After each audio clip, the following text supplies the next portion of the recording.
ইরানে বিক্ষোভকারীদের সমর্থন জানিয়ে টানা কয়েকদিন হামলার হুমকি দেবার পর কিছুটা সুর নরম করেছেন মার্কিন প্রেসিডেন্ট ডোনাল্ড ট্রাম্প।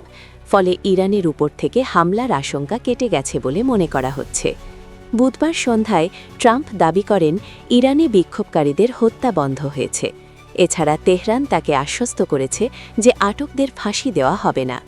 ইরানের এই নমনীয় অবস্থানের কারণে আপাতত হামলার কোনো প্রয়োজনীয়তা দেখছেন না তিনি।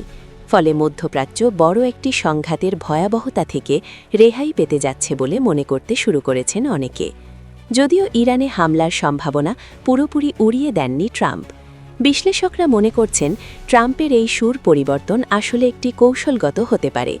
ট্রাম্পের দ্বিতীয় মেয়াদের প্রথম বছরের রেকর্ড বলছে যে কোনো দেশের বিরুদ্ধে হুটহাট সামরিক পদক্ষেপ নিতে দুইবার ভাবেন না ট্রাম্প। গত জুনে ইরানের সঙ্গে যুক্তরাষ্ট্রের উত্তেজনা বাড়ার সময়ও এমন স্ট্যান্ডবাজি করেছিলেন ট্রাম্প। সেই সময়ও তার কথায় এবং কাজে মিল পাওয়া যায়নি। সেই সময় ইরানের সঙ্গে সংকটের কূটনীতিক সমাধান হবে বলে কথা দেন ট্রাম্প। সেই সময় ট্রাম্প বলেন, আমার প্রশাসন ইরানের পারমাণবিক ইস্যুটির একটি স্থায়ী এবং শান্তিপূর্ণ কূটনীতিক সমাধানের জন্য পুরোপুরি প্রতিশ্রুতিবদ্ধ। আমরা চাই না কোনো রক্তপাত বা সংঘাত হোক।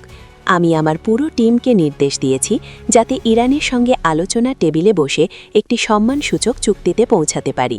তিনি বলেন, তেহরানের জন্য সময় শেষ হয়ে আসছে বলে আমি সতর্ক করলেও আলোচনার দরজা আমি সবসময় খোলা রেখেছি। আমরা বিশ্বাস করি একটি চুক্তির মাধ্যমে এই অঞ্চলে শান্তি বজায় রাখা সম্ভব।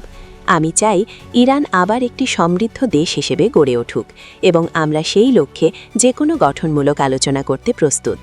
কিন্তু ট্রাম্পের এই বক্তব্যের মাত্র 2 দিন পরেই মার্কিন B-2 স্পিরিট বোমারু বিমান ইরানের ফর্দ পারমাণবিক স্থাপনায় বোমা হামলা চালায়। একই সময়ে নাতাঞ্জ ও ইস্পাহানের অন্যান্য পারমাণবিক স্থাপনাতেও হামলা চালানো হয়। বিশ্লেষকরা বলছেন, বর্তমানে ইরানে বিক্ষোভ নিয়ে ট্রাম্পের ভূমিকা রহস্যময়। 13 জানুয়ারি তিনি বিক্ষোভকারীদের সাহায্য আসছে বলে উস্কানি দেন, অথচ 24 ঘণ্টার মধ্যে সুর নরম করেন ট্রাম্প। তিনি জানান ইরানে বিক্ষোভকারীদের উপর চালানো হত্যা বন্ধ হয়েছে। বিক্ষোভকারীদের ফাঁসি দেওয়া হবে না বলেও তাকে তেহরান আশ্বাস দিয়েছে বলে দাবি করেন ট্রাম্প। মার্কিন প্রেসিডেন্ট ট্রাম্পের এই সুর পরিবর্তন কোনো বড় হামলার আগে ইরানকে বিভ্রান্ত করার কৌশল বলেই মনে করছেন সমর বিশ্লেষকরা।